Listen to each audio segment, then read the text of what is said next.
Three gunmen remain at large this morning after the terrorist attack at a museum in Tunisia.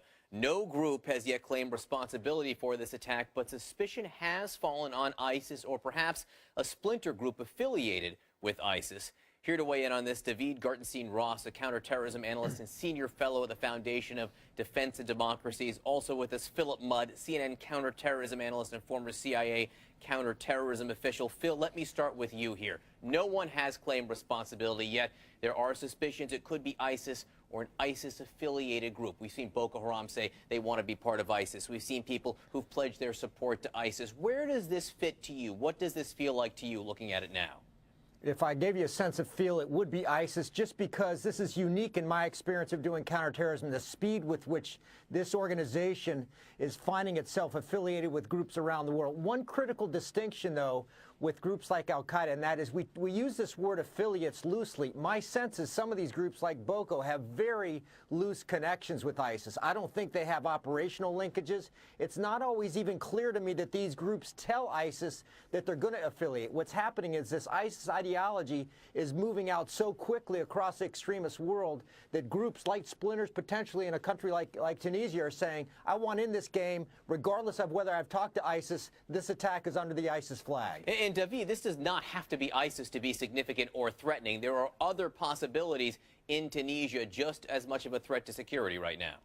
Absolutely, and the most prominent Tunisian jihadist groups are affiliated with al-Qaeda as opposed to ISIS. You have, number one, Ansar al-Sharia in Tunisia, but number two, more significantly here, is Katibat Uqba ibn Nafi, which is known as a battalion that's subordinate to al-Qaeda's North African affiliate, al-Qaeda in the Islamic Maghreb. Now, let's be very clear. The two of the gunmen who've been named are known affiliates, according to local media, of Katibat Uqba ibn Nafi. That doesn't mean this was an al-Qaeda attack. If we have an ISIS splinter, it very well could have come from Uqba ibn Nafi or one of the local jihadist organizations. So ISIS is still in the realm of possibilities. But I think that a lot of our ISIS is much more indicative of where the media is currently than necessarily who's powerful and who might launch an attack within Tunisia itself. The question of who did it, obviously significant. The question of what happened here, Phil, obviously significant. Anytime you have 19 people killed, so many of them tourists in a public place, you know, it shakes so many people to their foundations here. But where this happened,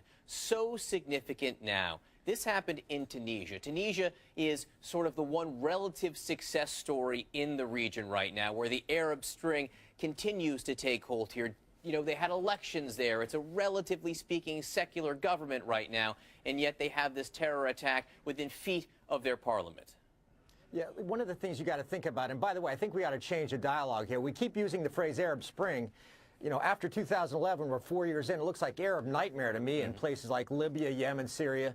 But the important issue here, and the thing that really strikes me after a couple decades of doing this business, is if you look at places where terrorists have had success, they're places of great instability. No secret, Somalia, Yemen, Syria, Iraq, Afghanistan, Pakistan, northern Nigeria. Every place I'm reeling off is a place where local governments lack the will or the capacity to extend power. The interesting litmus test here over the months and years to come will be, can an extremist group go into a location, as you said, that's had a relatively stable transition from the revolution in 2011 and gain a foothold? My guess is no, but if they do, that'll be a change to me that's substantial.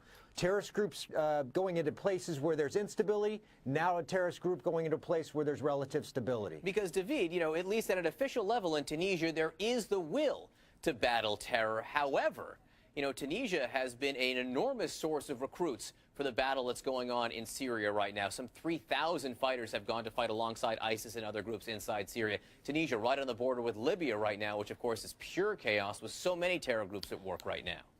Yeah, that's precisely right. The Tunisian Prime Minister has identified Libya as, in his view, being the biggest threat to Tunisia's future. You know, the last two times I've done field research in Tunisia, the past couple of years, what's always struck me is how vulnerable Tunisia is to an attack of this very kind, because it's very dependent upon a tourist economy.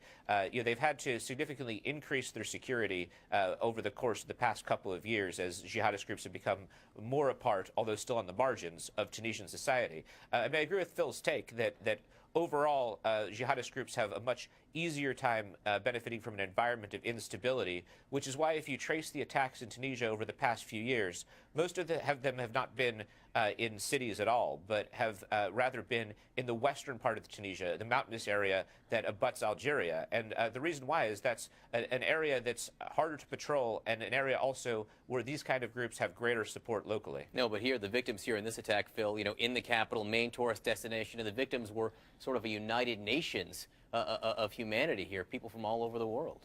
Yeah, I think that's one thing we've got to think about when we think about the significance of this attack. We've got people who had military uniforms. They clearly had looked at the target in terms of how to penetrate it. But the most significant issue, let's go back to 9/11. Why does al-Qaeda pick those targets? There's a financial target in New York. There's a military target, that's the Pentagon. There's the potential political target, that's the U.S. Capitol. Those are the pillars of U.S. power. What's the most significant source of foreign money coming into Tunisia, of foreign dollars? And that would be tourism. Somebody here with a terrorist mindset didn't just go shoot up someplace randomly. They said, we want to take out one of the economic pillars for Tunisia. This has got to be, in my judgment, one of the reasons this suggests affiliation with a group. Very strategic selection of a target. Philip Mudd, David Gartenstein-Ross, thanks so much for being with us. I appreciate your input here. Allison?